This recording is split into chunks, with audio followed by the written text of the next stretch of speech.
Olá, tudo bem com vocês? Hoje, dia 306, nós estamos dando início à leitura do livro de João. João 21, dos versículos 20 ao 24, descreve o autor como sendo discípulo que Jesus amava, e por razões tanto históricas quanto internas, acredita-se que esse seja o apóstolo João, um dos filhos de Zebedeu. A data mais aceita para sua escrita foi provavelmente entre 85 a 90 depois de Cristo. O Evangelho de João seleciona apenas 7 milagres como sinais para demonstrar a divindade de Cristo e para ilustrar o seu ministério. Alguns desses sinais e narrações são encontrados apenas em João. O seu livro é o mais teológico dos 4 evangelhos e muitas vezes ele registra a razão por trás dos eventos mencionados nos outros evangelhos. Ele compartilha muito sobre o ministério vindouro do Espírito Santo após a ascensão de Jesus.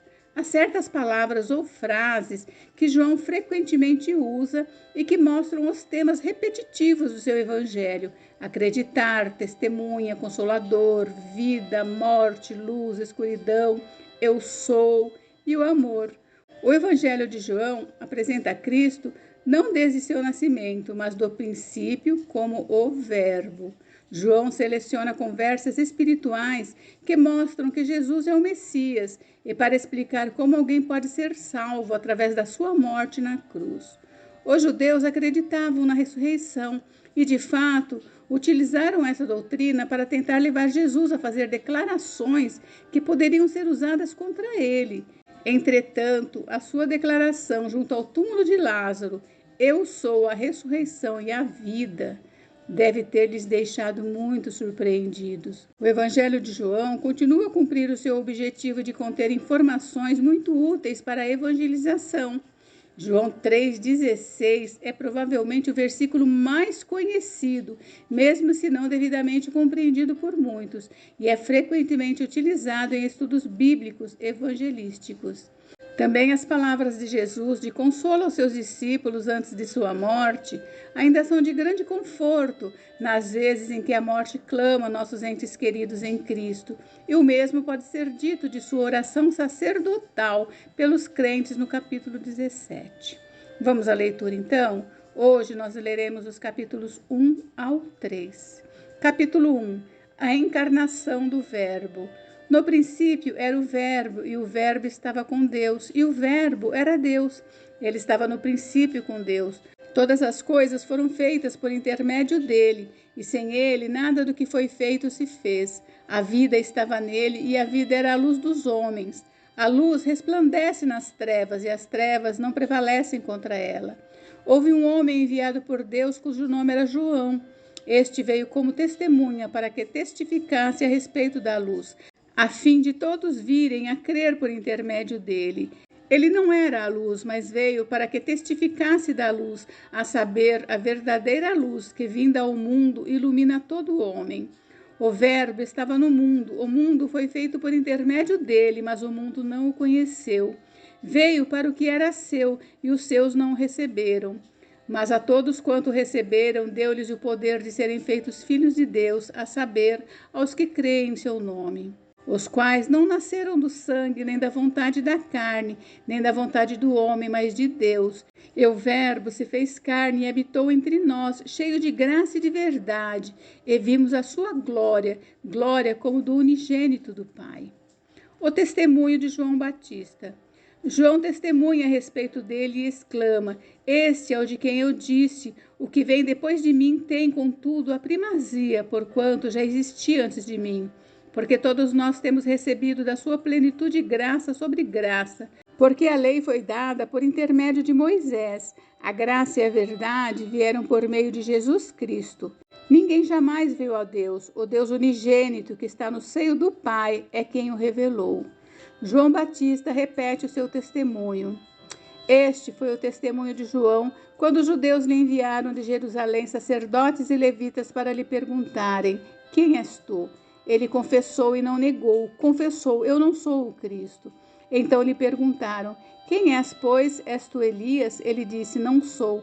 És tu o profeta? Respondeu: não. Disseram-lhe, pois: declara-nos quem és, para que demos resposta àqueles que nos enviaram. Que dizes a respeito de ti mesmo? Então ele respondeu: Eu sou a voz que clama no deserto, endireitai o caminho do Senhor, como disse o profeta Isaías. Ora, os que haviam sido enviados eram de entre os fariseus, e perguntaram-lhe: Então por que batiza, se não és o Cristo, nem Elias, nem o profeta? Respondeu-lhe João: Eu batizo com água, mas no meio de vós está quem vós não conheceis, o qual vem após mim, do qual não sou digno de desatar-lhe as correias das sandálias. Estas coisas se passaram em Betânia, do outro lado do Jordão, onde João estava batizando. João Batista torna a repetir o seu testemunho. No dia seguinte, viu João a Jesus, que vinha para ele, e disse: Eis o Cordeiro de Deus que tira o pecado do mundo. É este a favor de quem eu disse: Após mim vem um varão que tem a primazia, porque já existia antes de mim. Eu mesmo não o conhecia, mas a fim de que ele fosse manifestado em Israel, vim por isso batizando com água. O batismo de Jesus. E João testemunhou, dizendo: Viu o Espírito descer do céu como pomba e pousar sobre ele. Eu não o conhecia. Aquele, porém, que me enviou a batizar com água, me disse: Aquele sobre quem vires descer e pousar o Espírito, esse é o que batiza com o Espírito Santo. Pois eu, de fato, vi e tenho testificado que ele é o Filho de Deus. 2 discípulos de João Batista seguem Jesus. No dia seguinte estava João outra vez na companhia de 2 dos seus discípulos, e vendo Jesus passar, disse: Eis o Cordeiro de Deus. Os 2 discípulos, ouvindo-o dizer isto, seguiram Jesus. E Jesus, voltando-se e vendo que o seguiam, disse-lhes: Que buscais? Disseram-lhe: Rabi, que quer dizer mestre, onde assistes? Respondeu-lhe: Vinde e vede. Foram, pois, e viram onde Jesus estava morando, e ficaram com ele aquele dia, sendo mais ou menos a hora 10ª. Era André, o irmão de Simão Pedro, um dos 2 que tinham ouvido o testemunho de João e seguido Jesus. Ele achou primeiro seu próprio irmão, Simão, a quem disse: Achamos o Messias, que quer dizer Cristo, e o levou a Jesus. Olhando Jesus para ele, disse: Tu és Simão, o filho de João. Tu serás chamado Cefas, que quer dizer Pedro. Filipe e Natanael. No dia imediato, resolveu Jesus partir para a Galiléia e encontrou a Filipe, a quem disse: Segue-me. Ora, Filipe era de Betsaida, cidade de André e de Pedro. Filipe encontrou a Natanael e disse-lhe: Achamos aquele de quem Moisés escreveu na lei e a quem se referiram os profetas, Jesus, o Nazareno, filho de José. Perguntou-lhe Natanael: De Nazaré pode sair alguma coisa boa? Respondeu-lhe Filipe: Vem e vê. Jesus viu Natanael aproximar-se e disse a seu respeito: Eis um verdadeiro israelita, em quem não há dolo. Perguntou-lhe Natanael: De onde me conhece? Respondeu-lhe Jesus: Antes de Filipe te chamar, eu te vi, quando estavas debaixo da figueira. Então exclamou Natanael: Mestre, tu és o Filho de Deus, tu és o Rei de Israel. A quem Jesus lhe respondeu: Por que te disse que te vi debaixo da figueira, crês? Pois maiores coisas do que estas verás. E acrescentou: em verdade, vos digo que vereis o céu aberto e os anjos de Deus subindo e descendo sobre o Filho do Homem. Capítulo 2. As bodas de Caná da Galileia. 3 dias depois, houve um casamento em Caná da Galileia, achando-se ali a mãe de Jesus. Jesus também foi convidado com os seus discípulos para o casamento. Tendo acabado o vinho, a mãe de Jesus lhe disse: Eles não têm mais vinho. Mas Jesus lhe disse: Mulher, que tenho eu contigo? Ainda não é chegada a minha hora. Então ela falou aos serventes: Fazei tudo o que ele vos disser. Estavam ali 6 talhas de pedra que os judeus usavam para purificações, e cada uma levava 2 ou 3 metretas. Jesus lhes disse: Enchei de água as talhas, e eles as encheram totalmente. Então lhes determinou: Tirai agora e levai ao mestre-sala. Eles o fizeram. Tendo o mestre-sala provado a água transformada em vinho, não sabendo de onde viera, se bem que o sabiam os serventes que haviam tirado a água, chamou o noivo e lhe disse: Todos costumam pôr primeiro o bom vinho, e quando já beberam fartamente, servem o inferior. Tu, porém, guardaste o bom vinho até agora. Com este, deu Jesus princípio a seus sinais em Caná da Galileia. Manifestou a sua glória e os seus discípulos creram nele. Depois disto, desceu ele para Cafarnaum com sua mãe, seus irmãos e seus discípulos, e ficaram ali não muitos dias. Jesus purifica o templo. Estando próxima a Páscoa dos judeus, subiu Jesus para Jerusalém e encontrou no templo os que vendiam bois, ovelhas e pombas, e também os cambistas assentados. Tendo feito um azorrague de corda, expulsou todos do templo, bem como as ovelhas e os bois, derramou pelo chão o dinheiro dos cambistas, virou as mesas e disse aos que vendiam as pombas: Tirai daqui estas coisas, não façais da casa de meu pai casa de negócio. Lembraram-se os seus discípulos de que está escrito: O zelo da tua casa me consumirá. Perguntaram-lhe, pois, os judeus: Que sinal nos mostras para fazeres estas coisas? Jesus lhes respondeu: Destruí esse santuário, em 3 dias o reconstruirei. Replicaram os judeus: Em 46 anos foi edificado esse santuário, e tu, em 3 dias o levantarás? Ele, porém, se referia ao santuário do seu corpo. Quando, pois, Jesus ressuscitou dentre os mortos, lembraram-se os seus discípulos de que ele dissera isto, e creram na Escritura e na palavra de Jesus. Muitos creem em Jesus. Estando ele em Jerusalém durante a festa da Páscoa, muitos, vendo os sinais que ele fazia, creram no seu nome. Mas o próprio Jesus não se confiava a eles, porque os conhecia a todos, e não precisava de que alguém lhe desse testemunho a respeito do homem, porque ele mesmo sabia o que era a natureza humana. Capítulo 3. Nicodemos visita Jesus. Havia entre os fariseus um homem chamado Nicodemos, um dos principais dos judeus.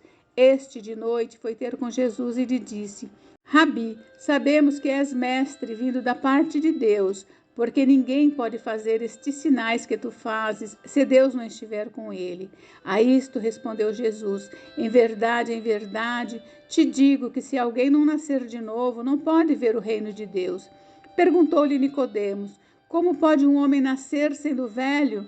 Pode porventura voltar ao ventre materno e nascer a segunda vez? Respondeu Jesus: em verdade, te digo, quem não nascer da água e do Espírito não pode entrar no reino de Deus.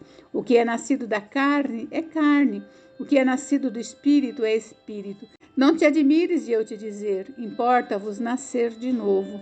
O vento sopra onde quer, ouves a sua voz, mas não sabes de onde vem, nem para onde vai. Assim é todo o que é nascido do Espírito. Então lhe perguntou Nicodemos: Como pode suceder isto? Acudiu Jesus: Tu és mestre em Israel e não compreendes estas coisas? Em verdade, te digo que nós dizemos o que sabemos e testificamos o que temos visto. Contudo, não aceitais o nosso testemunho. Se tratando de coisas terrenas não me credes, como crereis se vos falar das celestiais? Ora, ninguém subiu ao céu senão aquele que de lá desceu, a saber, o Filho do Homem que está no céu. E do modo porque Moisés levantou a serpente no deserto, assim importa que o Filho do Homem seja levantado, para que todo o que nele crê tenha vida eterna. A missão do Filho. Porque Deus amou o mundo de tal maneira que deu o seu Filho unigênito, para que todo o que nele crê não pereça, mas tenha vida eterna. Porquanto Deus enviou o seu Filho ao mundo, não para que julgasse o mundo, mas para que o mundo fosse salvo por ele. Quem nele crê não é julgado, o que não crê já está julgado, porquanto não crê no nome do unigênito Filho de Deus. O julgamento é este, que a luz veio ao mundo, e os homens amaram mais as trevas do que a luz, porque as suas obras eram más. Porque todo aquele que pratica o mal aborrece a luz e não se chega para a luz, a fim de não serem arguidas as suas obras. Quem pratica a verdade aproxima-se da luz, a fim de que as suas obras sejam manifestas, porque feitas em Deus. Outro testemunho de João Batista. Depois disto, foi Jesus com seus discípulos para a terra de Judeia. Ali permaneceu com eles e batizava. Ora, João estava também batizando em Enom, perto de Salim, porque havia ali muitas águas, e para lá concorria o povo e era batizado, pois João ainda não tinha sido encarcerado. Ora, entre os discípulos de João e um judeu, suscitou-se uma contenda com respeito à purificação, e foram ter com João e lhe disseram: Mestre, aquele que estava contigo além do Jordão, do qual tem dado testemunho, está batizando, e todos lhe saem ao encontro. Respondeu João: O homem não pode receber coisa alguma se do céu não lhe for dada. Vós mesmos sois testemunhas de que vos disse: eu não sou o Cristo, mas fui enviado como seu precursor. O que tem a noiva é o noivo, o amigo do noivo, que está presente e o ouve. Muito se regozija por causa da voz do noivo, pois esta alegria já se cumpriu em mim. Convém que ele cresça e que eu diminua. O filho em relação ao mundo. Quem vem das alturas certamente está acima de todos. Quem vem da terra é terreno e fala da terra. Quem veio do céu está acima de todos e testifica o que tem visto e ouvido. Contudo, ninguém aceita o seu testemunho. Quem, todavia, lhe aceita o testemunho, por sua vez, certifica que Deus é verdadeiro, pois o enviado de Deus fala as palavras dele, porque Deus não dá espírito por medida. O Pai ama o Filho e todas as coisas tem confiado às suas mãos. Por isso, quem crê no Filho tem a vida eterna. O que, todavia, se mantém rebelde contra o Filho não verá a vida, mas sobre ele permanece a ira de Deus. Gente, encerramos por hoje, mas amanhã tem mais. Fiquem com Deus. Deus abençoe vocês. Até amanhã. Beijos, beijos.